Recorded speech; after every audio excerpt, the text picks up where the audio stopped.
Good evening to all of you my dear students. So आप लोग कैसे हैं? बहुत दिनों के बाद मैं फिर से इस चैनल पे अपना सेशन स्टार्ट कर दिया हूँ। 2027 में जो बच्चे एग्ज़ाम देने वाले हैं 2027 में जो बच्चे एग्ज़ाम देने वाले हैं उनके लिए मैं एक न्यू चैप्टर यानी कि फर्स्ट चैप्टर गद्य खंड का मैं लेकर आ चुका हूँ। तो सो गाइज आप लोग टेंशन मत लीजिए, मैं बहुत जल्दी इस सिलेबस को भी समाप्त करने वाला हूँ। तो हमसे अगर आप शुरू से जुड़े हुए हैं तो आपको टेंशन लेने की कोई ज़रूरत नहीं है। तो बिहार बोर्ड परीक्षा 10th क्लास के लिए 2027 के लिए मैं एक नया चैप्टर यानी कि पहला चैप्टर चैप्टर 1, ठीक है ना, चैप्टर 1 श्रम विभाजन और जाति प्रथा का है मेरे दोस्त। तो चलिए हम लोग इसको बिना देरी किए हुए मतलब ज़्यादा बात किए हुए हम लोग क्लास को स्टार्ट करते हैं। तो अभी मेरा फर्स्ट पेज देखिए। सबसे पहले ज़िंदगी में मतलब ज़िंदगी बदलने के लिए लड़ना पड़ता है, ज़िंदगी बदलने के लिए लड़ना पड़ता है, आसान करने के लिए समझना पड़ता है। तो किसी भी सवाल को रटने से ज़्यादा अच्छा रहेगा उसको समझिए ताकि वो आपके लिए आसान हो जाए। तो चलिए हम लोग इस कुछ मोटिवेशन है और चलिए हम लोग नेक्स्ट पेज में चलते हैं। तो हमारा नेक्स्ट पेज आ गया चैप्टर 1 का। अब आपका यहाँ से जो है ना क्लास स्टार्ट हो चुका है। तो आप लोग बहुत ही बारीकी से भीमराव अंबेडकर के बारे में जानेंगे। तो मेरी बातों को ध्यान से आप लोग सुनिएगा। तो चलिए हम लोग जानते हैं। अगर पढ़ाने में कुछ गलती हो जाए तो मुझे क्षमा कीजिएगा, आप लोग सुधार लीजिएगा। तो चलिए हम इसको बारीकी से पढ़ते हैं। टोटल 22 पेज है, सभी को मैं समाप्त करूंगा और फिर नेक्स्ट क्लास में जो है ना हम इसका क्वेश्चन आंसर करेंगे, ठीक है। तो चलिए अब हम लोग इसको स्टार्ट करते हैं। कह रहा है कि बाबा साहेब भीमराव अंबेडकर का जन्म 14 अप्रैल 1891 ईस्वी को महू के मध्य प्रदेश में हुआ था। यहाँ पे महू नहीं दिया हुआ है लेकिन मध्य प्रदेश में एक दलित परिवार में हुआ था। तो इतना यहाँ से कितना ऑब्जेक्टिव बनेगा आप लोग देख लीजिए एक बार यहाँ से कितना ऑब्जेक्टिव बनेगा। कह रहा है कि बाबा साहेब भीमराव अंबेडकर का जन्म, तो जन्म से लेकर यहाँ से एक ये बन गया ऑब्जेक्टिव, एक ये मतलब इसी में आता है ये, और ये भी एक ऑब्जेक्टिव ही है महू के मध्य प्रदेश में, और दलित परिवार में ये भी एक ऑब्जेक्टिव है। तो यहाँ से हमारा टोटल 4 ऑब्जेक्टिव प्रश्न बने। कितने बने? 4 बने। तो पढ़ना है फिर से। बाबा साहेब भीमराव अंबेडकर का जन्म 14 अप्रैल 1891 ईस्वी में महू के मध्य प्रदेश में एक दलित परिवार में हुआ था। मानव मुक्ति के पुरोधा बाबा साहेब बचपन से लेकर सुपठित जनों में से एक थे।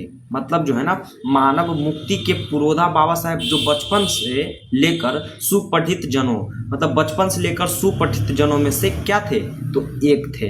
ये मतलब ये इसमें से नहीं पूछता है ऑब्जेक्टिव, लेकिन आपके जो यहाँ पे इस पेज में से हम बता रहे हैं कितने बनेंगे लास्ट में। कह रहा है कि प्राथमिक शिक्षा के बाद बड़ौदा राज्य के बड़ौदा नरेश यहाँ पे होना चाहिए।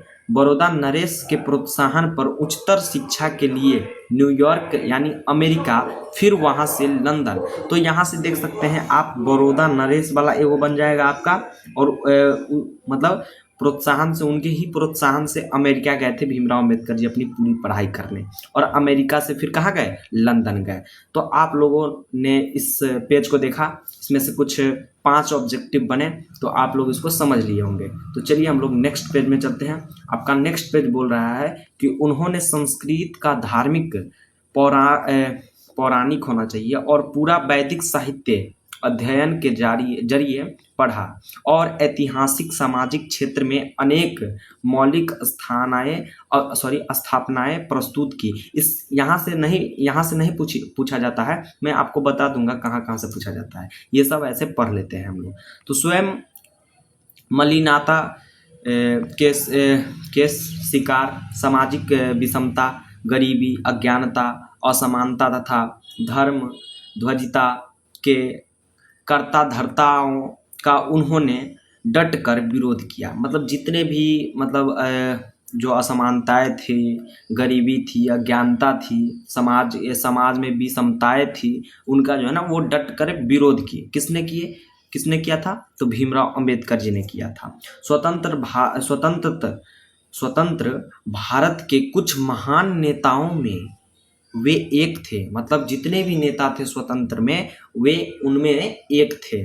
कह रहा है कि समाज और राजनीतिक में बेहद सक्रिय भूमिका निभाते हुए उन्होंने अछूतों, स्त्रियों और मजदूरों, यहाँ से बन सकते हैं, यहाँ से क्या बनते हैं? तो ऑब्जेक्टिव नहीं सब्जेक्टिव बनता है, ऐसे बन सकता है। जैसे कि उन्होंने किसको किसको मताधिकार दिया? तो अछूतों को दिया, स्त्रियों को दिया और मजदूरों को दिया। आपको 3 वो ऑप्शन ही दे देगा और चौथा में दे देगा कि इनमें से सभी। तो आपको कहाँ पे मारना है? इनमें से सभी।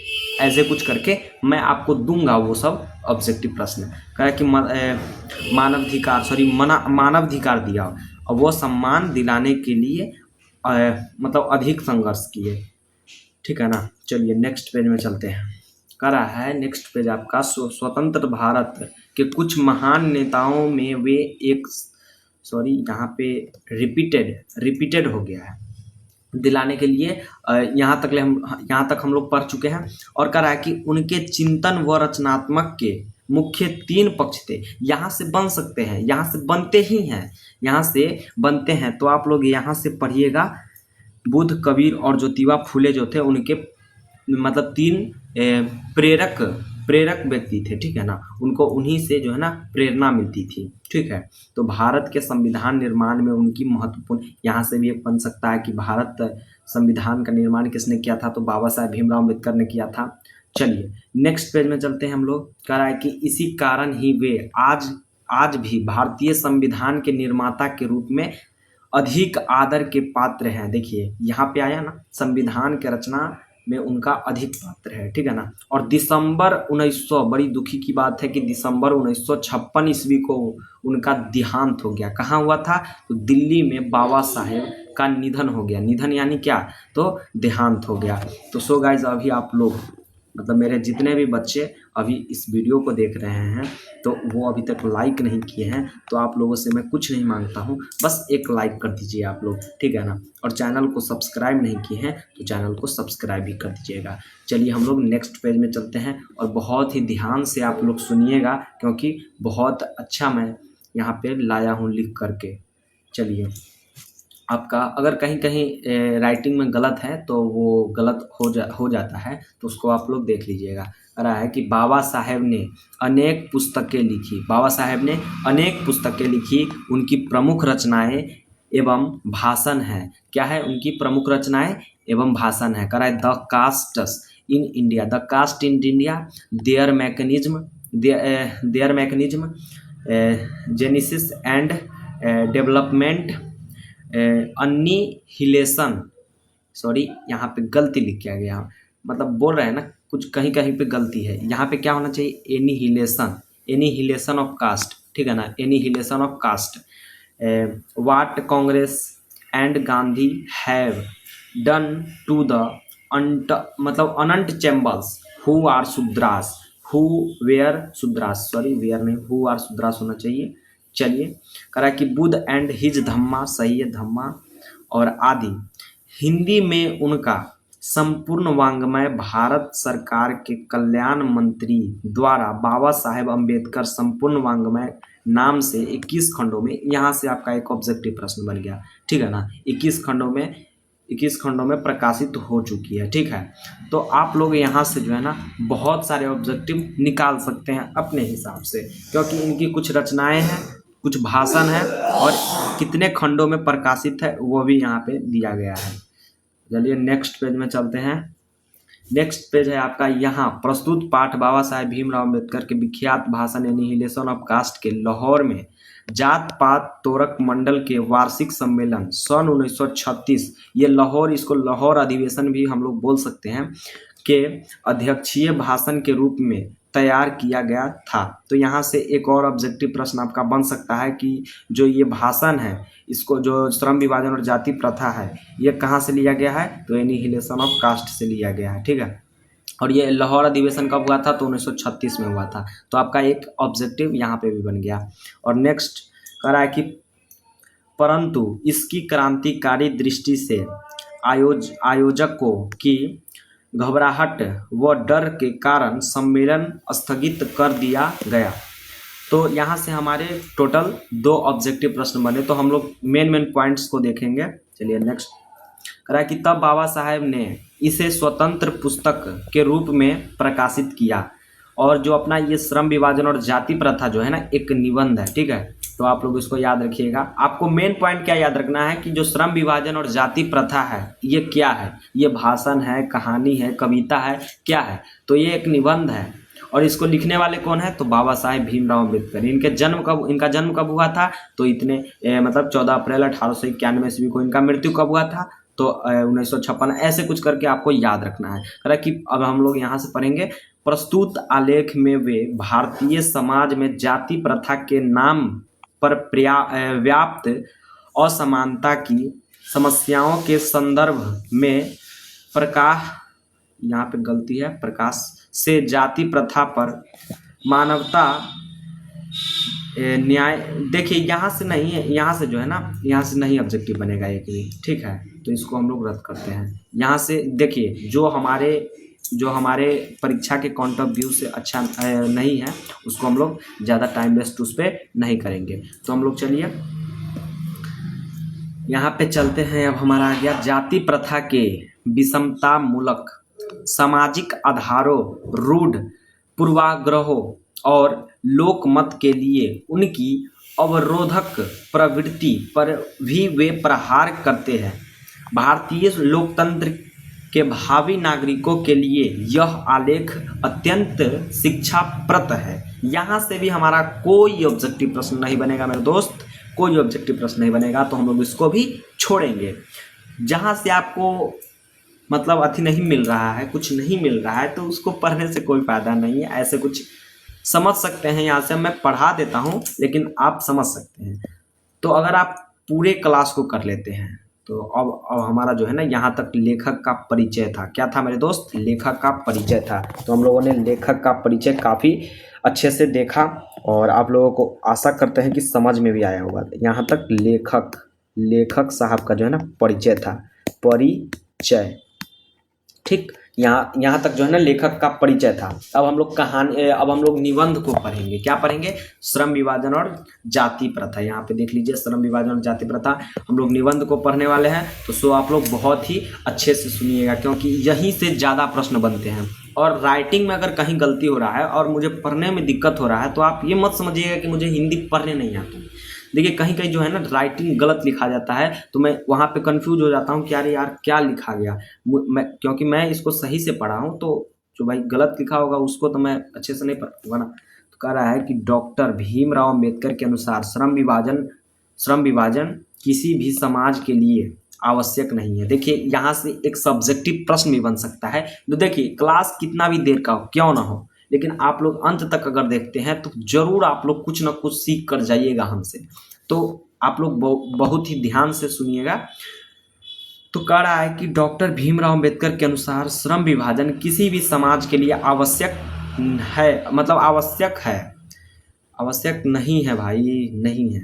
इसका अर्थ है कि समाज में अलग अलग कार्यों का बंटवारा हो। मतलब इसका अर्थ है कि अगर होगा तो इसका अर्थ हो गया क्या कि समाज में अलग अलग कार्यों का बंटवारा हो। अलग अलग कार्य जैसे कि हजाम जो है वो हजामत करता है, माली जो है वो अपना फूल उल देता है। तो मतलब उसी का पूर्वजों ने, मतलब उसके जो पूर्वज किए हैं वही उनका जो है ना वो करेंगे, तो ये गलत है। कह रहा है कि जिसमें हर व्यक्ति अपने योग्यता और क्षमता के अनुसार कार्य कर सके। मतलब जो है ना ये जो है ना इसके अनुसार जो है ना जो मनुष्य होते हैं वो अपने योग्य कार्य को नहीं चुन पाते हैं। जाति प्रथा और श्रम विभाजन के कारण ही जो है ना लोग अपने योग्य अनुसार काम को नहीं चुन पाते हैं। और कह रहा है कि इससे कार्य में कुशलता आती है और समाज का समुचित विकास होता है। चलिए नेक्स्ट चलते हैं। कह रहा है श्रम विभाजन और जाति प्रथा।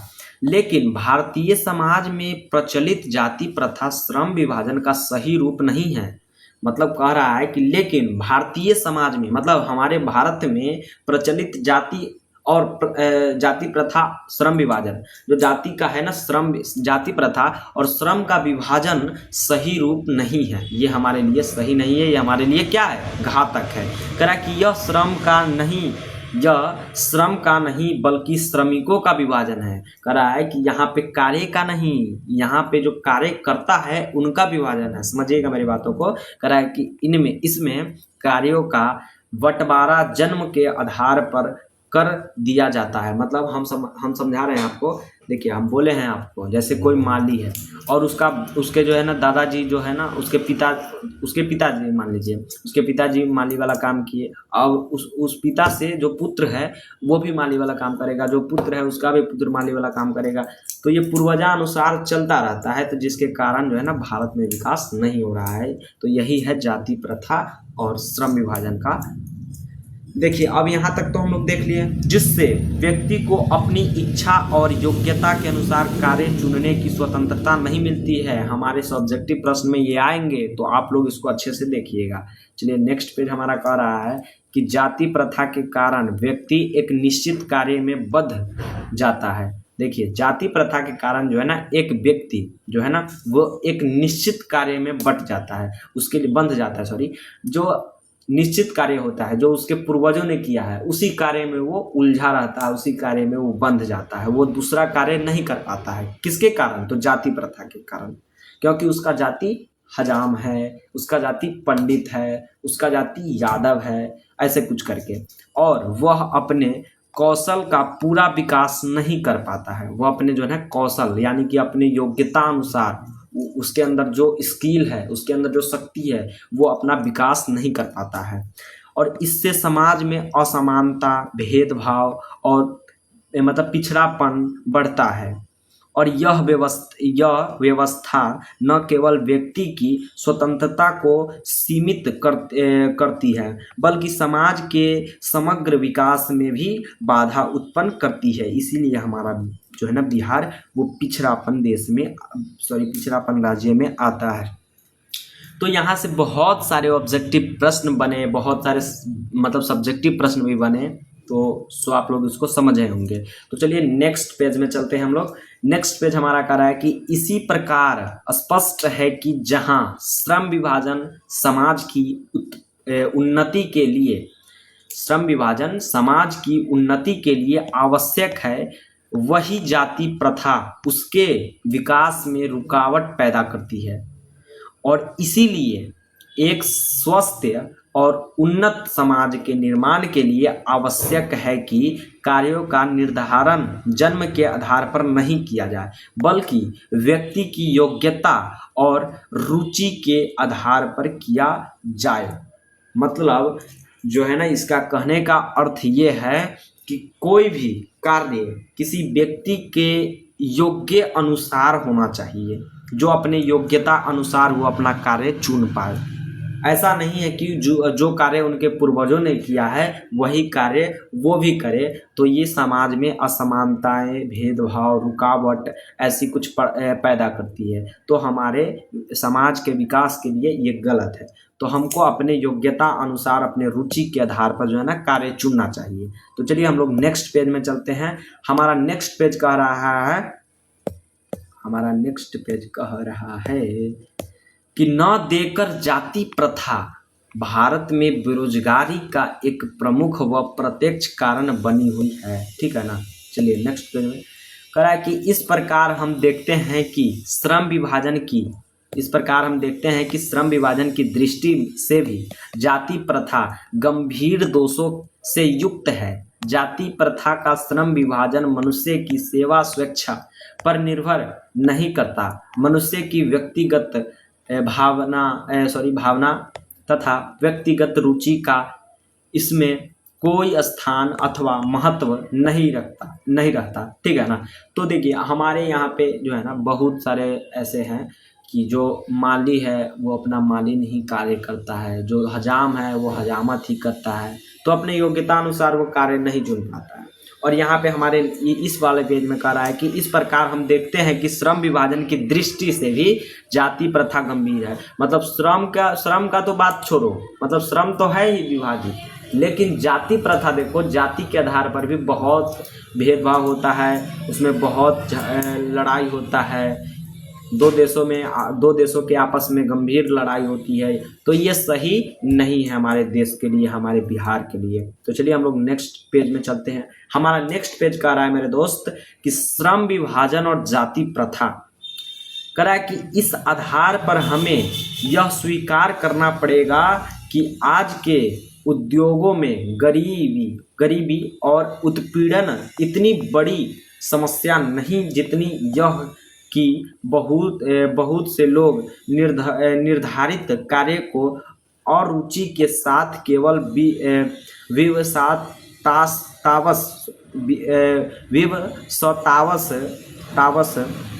करते हैं। ऐसी स्थिति स्वभावतः मनुष्य को दुर्भावना से ग्रस्त रहकर जो तालू काम होता है, जो मतलब टालने वाला काम रहता है करने और कम काम करने के लिए प्रेरित करती है। अगर उसके किसी भी भाई, ये जाहिर सी बात है कि किसी भी व्यक्ति को उसके योग्य अनुसार कार्य अगर नहीं मिला तो वो उस काम को टालना चाहता है, वो उस काम को करने के लिए प्रेरित नहीं होता है। चलिए हम लोग नेक्स्ट पेज में चलते हैं। कह रहा है कि ऐसी स्थिति में जहाँ काम करने वालों का न दिल लगता हो न दिमाग, कोई कुशलता कैसे प्राप्त की जा सकती है। मतलब ऐसा काम जिसमें व्यक्ति का दिल ना लगे, जिसमें दिमाग ना लगे, तो कोई कुशलता उसमें कहाँ से प्राप्त होगा, नहीं होगा मेरे दोस्त। अतः यह निर्विवाद रूप से सिद्ध हो जाता है कि आर्थिक पहलू से भी जाति प्रथा हानिकारक प्रथा है, क्योंकि यह मनुष्य की स्वाभाविक प्रेरणा, रुचि व आत्मशक्ति को दबाकर उन्हें अस्वाभाविक नियमों में जकड़कर निष्क्रिय बना देती है। समझे? कुछ समझे कि नहीं कि खाली मेरा कथा और मतलब सुन रहे हैं? समझिए भाई, समझने की बात है। मैं एक एक शब्द जो बोल रहा हूँ ना उसको भी समझने की बात है, ठीक है। तो चलिए हम लोग नेक्स्ट पेज में चलते हैं कि इसको समझा दे, इसको अच्छे से समझा दे। बताइए, देखिए इस पेज का कहने का अर्थ ये है कि जहाँ मतलब ऐसी स्थिति में जहाँ काम करने वालों का देखिए, अगर आप किसी व्यक्ति के योग्य अनुसार उसको काम नहीं दीजिएगा तो उसका वहाँ पे ना दिल लगेगा और ना दिमाग लगेगा, और वो काम अगर जिस काम में दिल और दिमाग नहीं लगेगा तो वो कुशलता से प्राप्त किया नहीं जा सकता है। मतलब वो काम कुशलता कैसे, मतलब उस काम में कुशलता कैसे प्राप्त किया जा सकता है, नहीं किया जा सकता है। अतः यह निर्विवाद जो है ना रूप से सिद्ध हो जाता है कि आर्थिक पहलू से भी अधिक मतलब वो हानिकारक प्रथा है, ठीक है ना। चलिए नेक्स्ट पेज में चलते हैं हम लोग। और हमारे गांव से कितने बच्चे इस वीडियो को देख रहे हैं? हमारे गांव से जितने भी बच्चे इस वीडियो को देख रहे हैं, हमारा गांव हुआ कहाँ? सोनवर्षा। कहाँ हुआ? सोनवर्षा, ठीक है, सोनवर्षा। और सोनवर्षा जो है ना मेरा गांव है, तरियानी सोनवर्षा, शिवहर के ज़िले में आता है। और हमारे गांव से बहुत सारे बच्चे देख रहे होंगे और बहुत दूसरे राज्य से, दूसरे ज़िले से भी देख रहे होंगे। तो आप लोग इस वीडियो को लाइक और सब्सक्राइब जरूर कीजिएगा, क्योंकि बहुत मेहनत लगता है कि वीडियो को बनाने में और इसको पढ़ाने में ना। इससे पहले इसको लिखना पड़ता है, बहुत सारा इसमें गलती को देखना पड़ता है। देखें कितना गलती हुआ है, तो उसको भी देखना पड़ता है, सुधारना होता है। तो पढ़ाने वाले के लिए आसान नहीं है कोई चीज़, समझे। तो चलिए हम लोग इस पेज को भी ख़त्म करते हैं। करा कि अब मैं समस्या के रचनात्मक पहलू को लेता हूं और मेरे द्वारा जाति प्रथा की आलोचना सुनकर आप लोग मुझसे यह प्रश्न पूछना चाहेंगे कि यदि मैं जातियों के विरुद्ध हूं तो फिर मेरी दृष्टि में आदर्श समाज क्या है? मेरा उत्तर होगा कि मेरा आदर्श समाज स्वतंत्रता, समता और भातृत्व पर आधारित होगा। देखिए यहाँ से भी सब्जेक्टिव प्रश्न, भाई इसको समझाने की तो कोई ज़रूरत ही नहीं है, ये सब सब्जेक्टिव प्रश्न मैं आपको पढ़ाने वाला हूँ आगे, आप लोग ध्यान से पढ़िएगा। चलिए नेक्स्ट कर रहा है कि क्या यह ठीक नहीं है? भातृत्व अर्थात भाईचारे में किसी को क्या आपत्ति हो सकती है? कह रहा है कि भ्रातृत्व अर्थात भाईचारे में किसी को क्या आपत्ति हो सकती है। किसी भी आदर्श समाज में इतनी गतिशीलता होनी चाहिए जिससे कोई भी वांछित परिवर्तन समाज के एक छोर से दूसरे छोर तक संचारित हो सके। ऐसे समाज के बहुविध हितों में सबका भाग होना चाहिए तथा सबको उनकी रक्षा के प्रति सजग रहना चाहिए। तो ये हमारा कुछ था और हम लोग नेक्स्ट पेज में चलेंगे। कह रहा है कि सामाजिक जीवन में अबाध संपर्क के अनेक साधन व अवसर उपलब्ध रहने चाहिए। तात्पर्य यह कि दूध और पानी का मिश्रण की तरह भाईचारे का यह वास्तविक रूप है। तो चलिए हमारा यहाँ से भी एक ऑब्जेक्टिव प्रश्न बन गया, दूध और भाईचारे। मतलब दूध पूछेगा आपको ऑब्जेक्टिव प्रश्न में कि दूध और पानी का मिश्रण क्या कहलाता है। तो एक भाईचारे का रूप है, एक भाईचारे का रूप है और इसी का दूसरा नाम लोकतंत्र है। देखिए भाईचारे का दूसरा नाम क्या है, तो लोकतंत्र आपको ऑब्जेक्टिव में पूछेगा। तो चलिए नेक्स्ट एंड लास्ट पेज है, ये लास्ट पेज है। कह रहा है कि क्योंकि लोकतंत्र केवल शासन की एक पद्धति ही नहीं, लोकतंत्र मूलतः सामूहिक जीवनचर्या की एक रीति तथा समाज के सम्मिलित अनुभवों के आदान प्रदान का नाम है। इसमें यह आवश्यक है कि अपने साथियों के प्रति श्रद्धा व सम्मान का भाव हो। तो देखिए हमारा जो है ना ये पेज समाप्त हो गया, ठीक है, हमारा जो है ना ये समाप्त हो गया। मैं यही आशा करता हूँ आप लोगों से, आप सभी से मैं यही आशा करता हूँ कि आप लोग मेरे इस श्रम विभाजन और जाति प्रथा मेरा पहला चैप्टर आप लोग बहुत ही प्यार से समझे होंगे।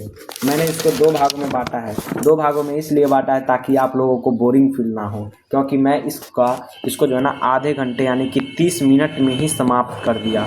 30 मिनट में समाप्त कर दिया तो आप लोग इसको समझ भी गए होंगे अच्छे से। और फिर 30 मिनट मुझे लगेगा इसके क्वेश्चन आंसर, ठीक है ना, इसके क्वेश्चन आंसर लगेगा, मुझे क्वेश्चन आंसर में लगेगा, तो उसमें भी 30 मिनट लगेगा। अभी जो है ना हम बता रहे हैं आपको कि अभी हमने जितने भी पढ़ाए हैं, अगर एक बार में आपको नहीं समझ में आता है तो आप दोबारा इसको देख सकते हैं। कितने स्पीड में, तो 1.5 गुना स्पीड में, ठीक है ना, 1 मिनट, इसको कितने स्पीड में देख सकते हैं, तो इसको 1.5 गुना स्पीड में देख सकते हैं, ठीक है। तो आप इतना देख लीजिएगा ना तो आपका पूरा हिंदी कंप्लीट हो जाएगा, समझे भाई। अभी तो हम पहला क्लास है तो थोड़ा हिचकिचाहट हुआ है, लेकिन दूसरी क्लास को मैं इस तरह लूँगा कि आपको समझ में आ जाएगा कि मैं किस तरह पढ़ाता हूँ। तो बस आप लोगों से आशा करता हूँ कि इस वीडियो को आप लोगों ने लाइक कर दिया होगा और चैनल को भी सब्सक्राइब कर दिया होगा, मुझे उम्मीद है आप लोगों से। और आप लोगों को मेरा यह क्लास कैसा लगा आप लोग ज़रूर बताइएगा। आप लोगों को यह क्लास कैसा लगा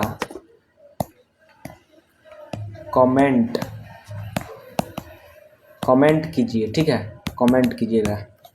मिलते हैं नेक्स्ट क्लास में, तब तक लिए आप लोग हंसते रहिए, मुस्कुराते रहिए और प्यारे प्यारे स्टूडेंट आप लोग ध्यान से थोड़ा पढ़िए, क्योंकि आपका एग्ज़ाम बहुत नज़दीक है। क्योंकि हमने 2026 में एग्ज़ाम दिया है, 2026 में हमने भी एग्ज़ाम दिया है और मेरे कितने अंक आए हैं, तो 409 नंबर आए हैं, 409 नंबर हमने भी प्राप्त किया है। तो मुझे आज एहसास हो रहा है कि मैं शुरू से अगर मेहनत किया रहता तो आज हम भी टॉपर लिस्ट में जा सकते थे।